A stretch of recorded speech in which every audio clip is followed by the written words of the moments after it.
Tamil tech today channel பார்வையாளர்களுக்கு வணக்கம். நீங்கள் ஓட்டு போட மறக்காம இதை கொண்டு போங்க. ஓட்டு போடணும்னா ஓட்டர் ஐடி கட்டாயம் அவசியம்னு உங்களுக்கு தெரிஞ்சிருக்கும். அந்த ஓட்டர் ஐடி இல்லாமலும் உங்களால ஓட்டு போட முடியுங்க. இந்த 11 ஆவணங்கள் மூலமா இது சாத்தியம்தான். அது என்னென்ன ஆவணங்கள்ன்றத ஒன் பை ஒன்னா பார்க்கலாம். பூத் ஸ்லிப் மட்டுமே ஓட்டு போடுறதுக்கான ஒரு ஆவணமா கருத முடியாதுன்னு சொல்லிட்டாங்க. பூத் ஸ்லிப்பை ஒரு வெரிஃபிகேஷனா எடுத்துக்கலாம், அவ்வளவுதான். சோ இந்த 11 ஆவணங்கள் உங்ககிட்ட நிச்சயம் இருக்கணும். அது என்னென்ன ஆவணங்கள்னா passport, driving licence, service identity card, அதாவது issued by employees by central state government PSUs public limited companies. அடுத்து passbook issued by bank or post office with photograph. PAN card, smart card issued under the scheme of Ministry of Labor.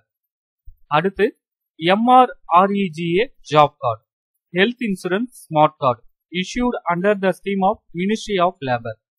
அடுத்து pension document with photo.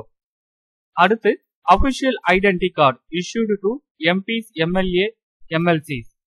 அடுத்து Aadhaar card. இந்த 11 ஆவணங்கள் மூலமாக voter ID இல்லாமலும் உங்களால் வாக்களிக்க முடியும். இந்த தகவலை உங்களுடைய நண்பர்கள் அனைவருக்கும் தெரியப்படுத்துங்க.